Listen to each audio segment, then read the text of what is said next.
Hello, friends, and welcome to PDGA Europe Talks. We continue the interviews with the candidates for the elections that will happen this month of July for the PDGA Europe Board of Directors. And now we have with us Braune from Slovenia. Urban, Hello. thank you very much for coming. Hi, Calixto. Yeah, I'm Braune. I'm an organizational psychologist from Slovenia. Currently the PDGA country coordinator from Slovenia, and also a part of Airbound's disc golf team. Okay, Which that's is great. yeah. We know the Lipica Open. Maybe it's the most famous competition in all Slovenia. Are you also involved in the organization of Lipica Open? Yeah, basically when I started playing disc golf quite quickly, me and my friends made a team called Airbounds Disc Golf, which aim is actually to do high class tournaments in Slovenia as well as in the region. So yeah, I'm a TD, or this year I was an assistant TD of Lipica Open, which was actually Central European Tournament Championship this year. Mm. So yeah, quite busy with doing tournaments and quite busy with developing disc golf in Slovenia. That's great. What are the priority topics that you feel that you could contribute the most to the PDGA Europe Board of Directors in case you get elected? Yeah, well, definitely one part of it is that I'm from a not so developed region of disc golf in Mhm. Europe. However, I think that we're highly motivated and we are in the makings of like a bigger scene in Slovenia and also in Croatia, Serbia, Italy, for example, which are doing quite well. And I think that I can bring some another perspective to the PDGA board of directors regarding that. I think I can bridge the gap of us not knowing some things and needing some help, and also helping PDGA Europe to develop this part of the Europe. Me being from Spain, I absolutely understand your point of view. And in fact, we have the National Association Support Program. We are supporting now 29 different countries.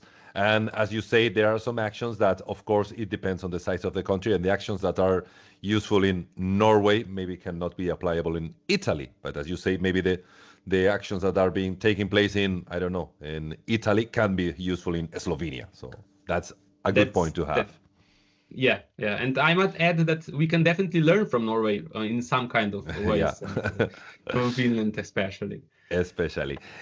What are your suggestions to increase the number of PDGA members in Europe? Because as you know, this is a membership-based organization, and having more members will benefit the available resources to accomplish bigger goals. Yeah, well, I think the problem is, of course, it's complex. It's not like one solution fits Mm. all. I think that in the case of more developed nations, we have to really focus on the community that's already there, listen to them, ask them what they want, make a tailored made suggestion to area of the country, because of course it's each country has its own issues. And regarding less developed countries, I would definitely suggest that we have to bring up the scene, or develop the countries before we start to really thinking about how we can help them in some ways. We can help the more northern countries or Czech Republic or something like that. That's true. This leads to the next question, which is that expansion across Europe. We all know that we have a quite a big success in northern countries. What are your ideas to try to help extend this golf to all European countries? And being from Slovenia, it seems like it would be one of the important points of your candidacy.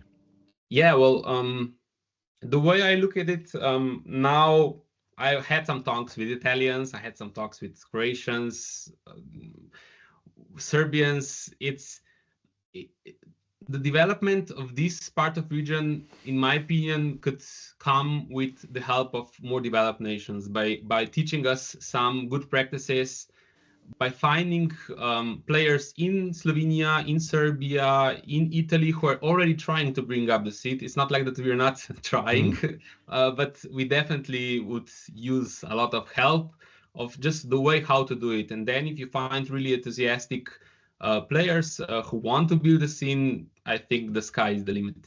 Yeah, that's true.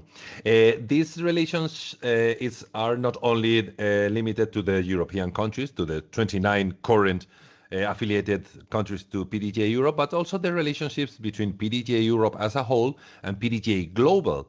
We know that the weight, especially this year with the Pro Worlds and two majors in Europe, Europe is gaining weight in the international scene. How do you see the relations between PDGA Europe and PDGA Global evolving?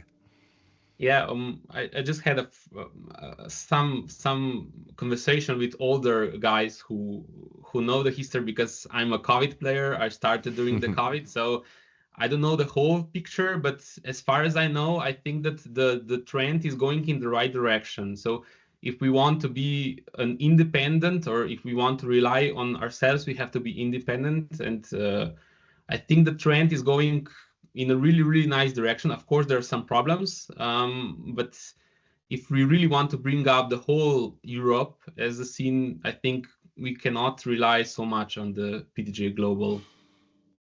Okay. Yeah.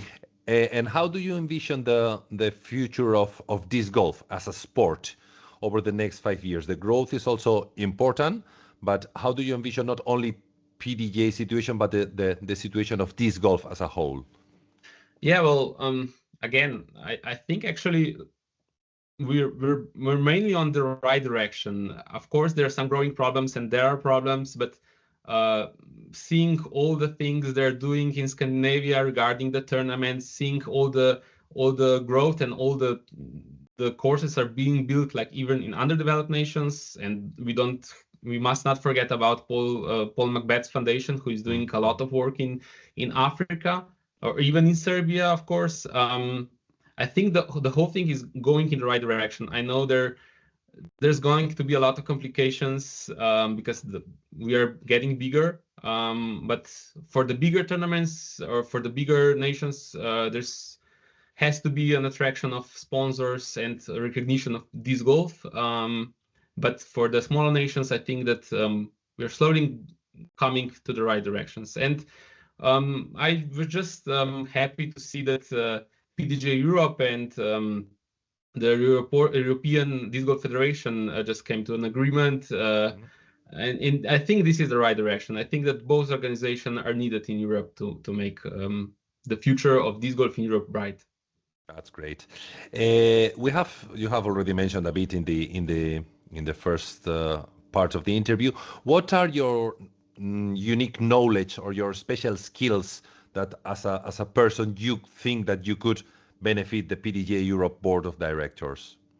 Well, one of them is most certainly my education and how I'm by nature. I'm organizational psychologist. I really like to work in teams. I really like to make stuff, and I really want to have teams that are doing great work together with a great corporation, and I think I can help with that. And the other thing is, as I said, the whole thing about coming from underdeveloped nation, starting to build up the scene in Slovenia, seeing the problems. I can see that the same problems are in the region. I have a lot of connections with Italians, with Croatians, with Austrians. So I think I know what this region needs, and I think that I can enrich the European boards of directors with that, and also helping with the whole really developed scene in the northern part of Europe. That's great. Okay, so we have covered some topics, interesting topics. Is there anything that you would like to discuss that maybe we have not done so? Is there anything that you would like to tell to the people that might be considering supporting you in these upcoming elections? Yeah, well, I would definitely invite them to give me a chance to also have a chance to represent our part of Europe in the board of directors. And I hope that I can bring energy and commitment to the PDGA board of directors. Okay, that's great. You are bringing already a lot of energy in the Slovenian scene, so that's guaranteed. Thank you. So for all of you, remember that the elections will be held during the whole month of July, that you can vote electronically. You will receive a voting ballot in your email.